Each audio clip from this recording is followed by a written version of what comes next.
Flipped Chemistry, how you doing? We're going to be continuing our conversation about various kinds of chemical reactions as we look at a particular variety called redox reactions today. Now, you have already done some independent learning about how to find oxidation numbers and what an oxidation number is. This video does not attempt to teach you that. Having that bit of information, we're going to now look at how to track oxidations through a reaction and the kinds of reactions that take advantage of oxidation and reduction. So, with no further ado, let's jump right into it. As I said before, we do need to track oxidation numbers from time to time in a chemical reaction. And just as a quick, brief fly-through, anytime an element has lost electrons, it has been oxidized. And anytime an element gains electrons, it has been reduced. Now, at first you're like, wait a minute, I thought reduction meant to get smaller. It's the oxidation number that gets smaller, not the number of electrons. So an oxidation number, remember, is how many electrons it needs to gain in order to go back to a neutral state. So if it has been getting electrons, then that number gets smaller, and so that is reduction, right? Now, just to confuse you, an oxidation happens when an element loses electrons. But in order for an element to lose electrons, something else has to have picked those up. And so the element that does the oxidizing is called an oxidizing agent, but that element itself is reduced. And I'll say that again.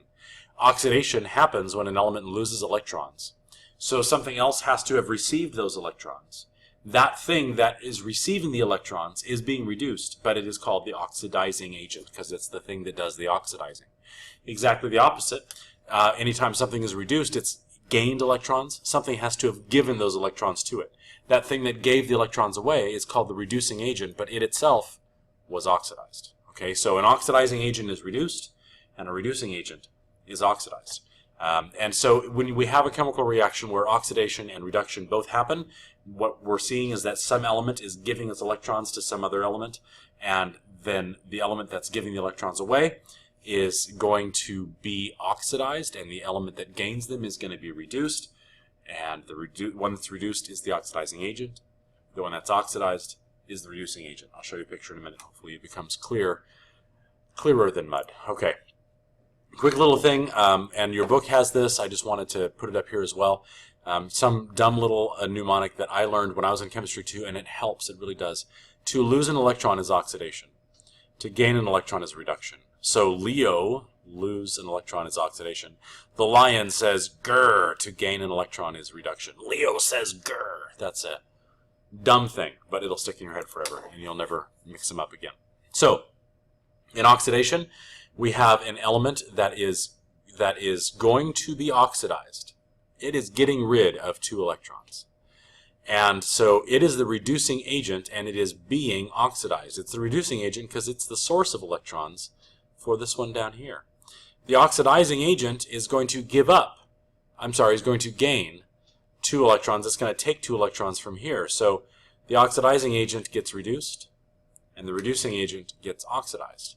Pause the video and stare at that until you understand, okay? Now, redox reactions have to be analyzed, and when we do that, we want to track electron flow. So the first thing we have to do is assign oxidation numbers to every atom in the reaction. So in this particular example that I have here for you, potassium chlorate is decomposed to potassium chloride and 3 moles of oxygen gas. So potassium is always +1. Anything in the alkaline earth metals is going to be a +1, always, in chemical bonds. Okay, so it's +1. It will never be not +1 unless it's elemental. Okay. Oxygen, when it's in a formula, in a molecule, oxygen is always -2. Always. Never going to not be -2 when it's in a formula here. So this molecule has to have -2, has to have +1. And then there are 3 oxygens, so that's -6, right? -6 +1, chlorine has to make the whole thing balance to 0. So chlorine is forced to adopt an oxidation number of +5. It has given away 5 of its electrons in order to make this bond happen. Kind of crazy. Now, when that decomposes, we have potassium chloride and oxygen. Oxygen is elemental now. Anytime something is elemental, its oxidation number is 0. And chlorine is able to now look at only the +1 from potassium, and chlorine is able to be -1, which is its normal happy self in a bond. So +1, +1, that didn't change. +5 to -1, that number went down. The oxidation number going down means that chlorine has been reduced. -2 to 0, the oxidation number went up. And oxidation numbers going up means that oxygen was oxidized. Okay, chlorine is reduced, oxygen is oxidized. And that helps us track through the redox reaction. And when we balance them, we need to make sure that all of these numbers still add up to 0 on both sides of the equation, and that everything that is not supposed to be an ion adds up to 0 within it. So we've got to track all of our, not just atoms, but also the oxidation numbers through the reaction. Here's just a quick example for you. I have an example here of zinc, a solid zinc bar that is submerged in a solution of cupric sulfate. And if you let that sit for a while, you're going to wind up with black globular stuff all over your bar of zinc. And what happened was the zinc goes into solution and replaces the copper in solution. And the copper comes out of solution and becomes a solid precipitate on the zinc. And so what happens is the zinc was a solid, its oxidation number was 0, but then it becomes an ion, it goes into solution. So its oxidation number is going up, it's being oxidized. Copper was in solution with a +2 charge, and so its oxidation number goes to 0 as it becomes an element. And copper, the oxidation number goes down, so it is being reduced. So this is oxidation, this is reduction, the two happening together is redox. Here's another very similar reaction, a solution of silver nitrate and a copper wire in it. After a while you have solid elemental silver coming out of solution and copper nitrate in the water. The copper has replaced silver, the silver has globbed onto the copper, and you wind up with a redox reaction again, because the silver here is in solution, it's an ion, and the silver here is an element, so its oxidation number goes down, and the copper here is an element, and here it's an ion, its oxidation number goes up. It's a redox reaction. Okay, two particular kinds of electrochemical cells that I want to go through. An electrochemical cell is any time when you have a redox reaction going and you trap the electricity, or you use the electricity that's represented by moving ions to do some kind of work.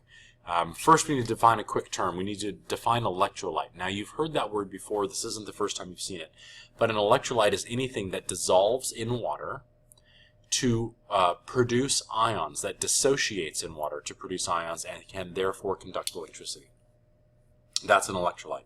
You hear about electrolytes a lot in nutrition because your body needs them for your electrochemistry to happen and for other aspects of your chemistry to happen. So you've got to make sure that you are having electrolytes in you, that you have a little bit of salt in your food, right? When two dissimilar metals are put in an electrolyte, then we have what's called an electrochemical cell. And a chemical reaction is going to happen, like the silver nitrate and copper that we showed you just a moment ago, where some of the ions are leaving the solid metal and going into solution, and some of the ions are leaving solution and becoming solids. And that is called an electrochemical cell. You can do two different things with it. You can make a very spontaneous reaction happen, and you can trap the electricity that's produced. You can trap the electron flow, and that will allow you to do some work with those electrons that are moving, and that is called a battery or a voltaic cell. Or you can take a chemical reaction that does not happen spontaneously, and you can force it to happen by adding electricity to it, and then that provides the activation energy for the reaction to occur. That's called an electrolytic cell. Let me show you some examples of both of these. First of all, just to define an electrolyte again. So sulfuric acid here conducts electricity because the hydrogens come off and ionize in the water, and the hydrogen ions allow electricity to be conducted along with the sulfate ions. Sugar does not dissolve in water. It does not ionize in water. So some electricity can pass. The bulb is not completely dark, but it's a very small amount of electricity that can flow in sugar water. Electrolytic cells, the ones that take a non-spontaneous reaction and force it to happen, we use those oftentimes to purify ores. If a metal likes to grab onto all of its impurities that you find it with in nature, and it's hard to get that metal in a pure state, oftentimes an electrolytic cell will do that for you. It'll force the metal out of the ore. Electroplating is another one. You've got a cheap iron spoon. You want it to look like a golden spoon or a silver spoon. You can force other metals to layer the cheap iron spoon and get an electroplated spoon, right? Voltaic cells are batteries, and so oftentimes it's a pile of voltaic cells. It's several of them that make up a battery, and we will talk about anodes and cathodes and electricity that flows from the anode to the cathode. There's one thing, another term we need to put in here, and that is the salt bridge. Very often electrochemical cells, or voltaic cells, their chemical reactions happen very spontaneously. That's why we can get the electricity out of it. And we can slow that reaction down by separating the electrolyte bath of one metal from the electrolyte bath of the other metal and connecting them with a salt bridge. Now the salt bridge will allow ions to flow, but it will not allow the reaction to happen on its own. In fact, that chemical reaction won't happen until the circuit is completed on the other side of the cell. So the salt bridge allows a wire to connect one reaction vessel to another, but you have to connect the reaction on the other side, outside of the reaction vessel as well, in order for the reaction to happen so the electrons can flow in both directions. And that's what they do in batteries, so that it's that bridging across the top that happens when you put the battery in the circuit. That allows the electrons to flow, and you capture those electrons and you do work with them. So salt bridges slow down a reaction, and they keep the reaction from happening spontaneously inside the battery when the battery isn't doing any work for you. Okay, so let me show you some pictures now. Here we have a bar of silver and an iron spoon. You want to get a silver spoon. So you pass an electric current through a wire joining the silver and the iron out here. That induces silver ions to leave the bar and glob onto the spoon, and then you have a silver-plated spoon. Pretty cool. Here we have an example of smelting aluminum, where you have molten aluminum ore. And aluminum does not want to let go of the things that are in the ore with it, the oxygen and the other elements. But if you melt it and then you pass an electric current through it, the electric current will separate the aluminum from the other impurities, and the aluminum will sink, and you can pour it out the bottom with a spigot, and you get molten aluminum coming out the spigot, and then you have purified aluminum out of its ore. So an example now of a voltaic cell. Here we have copper and a copper ion solution and silver in a silver ion solution, and we have a potassium nitrate salt bridge.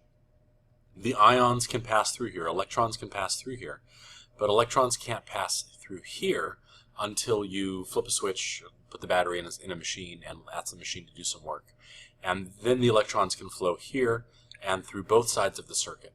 And then that allows the chemical reaction to happen, and the battery then generates electricity for you. It's pretty cool.